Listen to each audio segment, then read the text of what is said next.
vamos a hacer básicamente son historias reales, más que datos, es decir, sabes que Malecón mide 2 kilómetros y medio, el llamado Pérez Cordero, entonces va. Entonces, la segunda historia que les voy a contar, estamos ahorita en la primera etapa, que son los desafíos que son los piratas, ¿no? La historia que les voy a contar data de 1624, es la expedición del pirata Clerc. Cuando se da la conquista de América, todos querían ser parte de la fiesta, todos. O sea, no solamente España, quería ser parte de Inglaterra, quería ser parte de Holanda, etc. Y Holanda en particular, el reino de Holanda, reinado por Nassau, él tenía un interés particular, pero el interés no consistía en simplemente mandar corsarios o piratas a atacar. El interés era la conquista, era otra cosa. No es lo mismo el corsario que el pirata. El pirata normalmente era el francés, era el que llegaba, robaba y se iba, el que iba todo sucio en el barco. Los corsarios son los que iban todos elegantes, eran hombres de la corona inglesa. De hecho, tenían la patente de corso, es decir, eran avalados por la corona británica.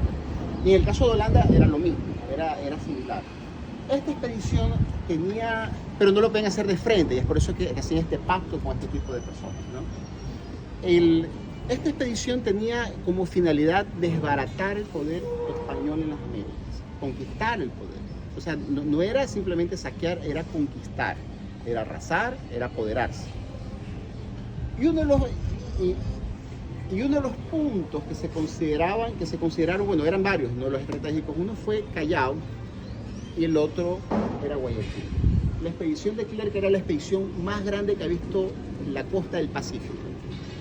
Tenía una misión, era la conquista, no era cualquier cosa.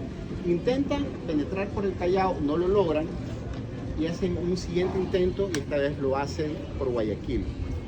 Guayaquil representaba el 60% de los ingresos de la Real Audiencia de Quito. El 60%. Tenía el mejor astillero de la Mar del Sur. La capacidad económica era gigantesca para la época. Y hacen un primer intento precisamente por este lugar. Quien estaba al mando era Diego de Portugal, un hombre que era mucho más preparado que el otro historia que les habíamos contado. Y hacen un ingreso originalmente por este sector, pero no contaron con que la resistencia fuera tan grande. Pierde la primera incursión de la expedición del pirata Clerc y regresa. Higgins lo habían enviado. Cuando Higgins regresa, le dice al pirata Clerc en alta mar: hemos perdido en Guayaquil.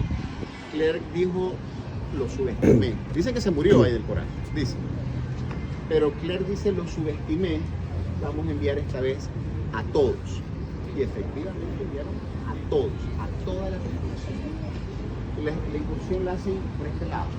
Entran a Guayaquil y aquí se emplea la técnica de tierra quemada.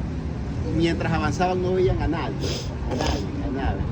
Y mientras más avanzaban seguían sin ver a guayaquileños y sin ver resistencia. Y cuando ya están adentro, la resistencia baja desde el cerro por los lados y ahí una carnicería. Dura 3 días. 3 días fue esta batalla. Pelearon mujeres, pelearon hombres, pelearon todos los que tenían armas para pelear, aceite hirviendo, o sea, todas las herramientas y todos los recursos que había que utilizar se utilizaron para evitar la invasión contra el ejército holandés, contra el armado holandés. Al tercer día se fueron los penales. No se puede, esto es demasiado sangriento, no hay un vencedor. Y en este lugar lo reta a duelo Higgins a don Diego de Portugal, y aquí se hace un duelo de espadas. Gana don Diego de Portugal en este lugar. Con esto alienta a los guayaquileños a hacer una lucha aún más violenta. Los piratas que lograron huir se fueron, el resto los siguieron matando hasta el final, y de esta forma se logra vencer a la expedición del pirata Clerc en 1624, o mejor dicho, a la armada holandesa. Entonces hay una pequeña placa que habla sobre eso.